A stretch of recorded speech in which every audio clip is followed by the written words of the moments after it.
भारतीय समाज में दहेज प्रथा अभी भी विकराल रूप में है। जनपद फिरोजाबाद में एक दूल्हा वरमाला के वक्त दहेज की अतिरिक्त मांग पूरी न होने पर दुल्हन को छोड़कर मौके से चला गया।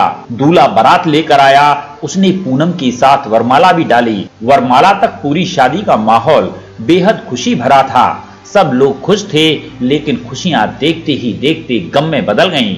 शादी के कार्ड भी छापे गए, उन्हें बांटा भी गया। शादी के लिए हाथों और पैरों में मेहंदी भी लगाई गई। वो दुल्हन भी बनी और दूल्हे के साथ उसकी वरमाला भी हुई, लेकिन उसकी मांग में सुहाग का सिंदूर नहीं भरा गया, क्योंकि शादी में दिया गया दहेज दूल्हे को कम लगा और वो ज्यादा दहेज की मांग पर अड़ गया। दहेज की मांग पूरी न होने पर दूल्हा शादी छोड़कर चला गया और दुल्हन बिना फेरे के ही अपने घर में रह गई। मामला जनपद फिरोजाबाद के उत्तर क्षेत्र के झलकारी नगर का है। यहाँ के रहने वाले राम अवतार की बेटी पूनम की 8 नवंबर को नगला जिंजा सैफई जिला इटावा से बारात आई थी। दूल्हा बबलू बारात लेकर आया, उसने पूनम के साथ वरमाला भी डाली।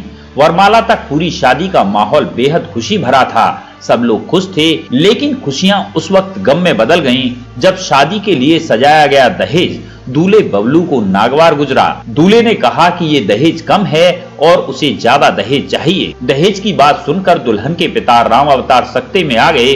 उन्होंने कई बार कहा कि वो मजदूरी कर अपनी बेटी की शादी कर रहे हैं और इससे ज्यादा दहेज देने की उनकी हैसियत नहीं है, लेकिन दूल्हे बबलू की समझ में ये बात नहीं आई और वो बारात लेकर वापस चला गया। मेहंदी दुल्हन के हाथों में रची रह गई। वो लाल जोड़े में सजी बैठी अपने घर पर बिना दूल्हे के ही रह गई। लेकिन इतना सब कुछ हो जाने के बाद भी दुल्हन और उसके पिता ने हार नहीं मानी और दहेज के लालची दूल्हे से शादी करने से मना कर दिया।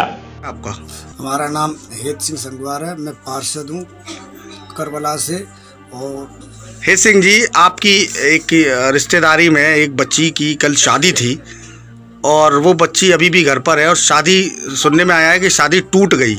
क्यों टूट गई, किस वजह से, क्या मामला रहा? ये शादी इसलिए टूटी है कि जब हम लोग लगन लेके गए थे तो उस समय हम जो गाड़ी हमने दी है वो मतलब फाइनेंस पे गाड़ी लेती है, मतलब किराए पे रहती है हमारे रिश्तेदार। जब झलकारी नगर में जितनी व्यवस्था थी उस तरह से उसकी व्यवस्था करी, फाइनेंस से मतलब गाड़ी ली। और तो लड़का जब मालूम पड़ी तो वो ये कहने लगा फाइनेंस से गाड़ी ली है, हम नहीं लेंगे इसे। और लगन पे भी 2 बार लड़का खड़ा हो गया था पटे से कि इतने पैसे कम क्यों रखे हैं। जैसे तैसे वहाँ पे मतलब बात बनी। उसके बाद जब यहाँ बारात आई, दरवाजा हुआ, उस पर भी मतलब चैटबाजी लड़के का भाई और लड़का मतलब करने लगा कि इतने पैसे क्यों कम रखे, जबकि 10,000 का रखे थे हाथ पे और वो 50,000 की मांग कर रहे थे जी।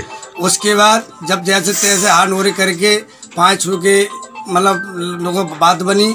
उसके बाद फिर जब मतलब खाना खाने के बाद जब वरमाला का हुआ प्रोग्राम, वरमाला का प्रोग्राम होने के बाद एक एक करके दूल्हा भी यहाँ से चला गया। अभी तक कोई पता नहीं है। पुलिस में तहरीर भी मतलब दे चुके हैं, थाने भी गए और चौकी भी गए। अभी तक कोई मतलब इनकी मतलब सुनवाई नहीं की गई है। उल्टा इनको चौकी इंचार्ज ककरू कोटी चौकी इंचार्ज ने इनको डांटा कि आपने कुछ ना कुछ झगड़ा किया होगा। अब आप किस तरीके का न्याय चाहते हैं बच्ची? हम ये न्याय चाहते हैं इसके जो अगर वो मतलब अगर वो आते हैं उनको जेल भेजा जाए और इनका जो खर्चा हुआ एक जो मतलब किराएदार है, कोई कुछ है नहीं इनके पास, इनका सब कुछ लुट गया। कर्जे से शादी की जो भी था वो भी चला गया इनका। इनके साथ न्याय हो और इनका अगर जब जैसे वो चले गए हैं उनको जेल भेजा जाए या इनको पूरा मतलब इनका मतलब खर्चा दिया जाए।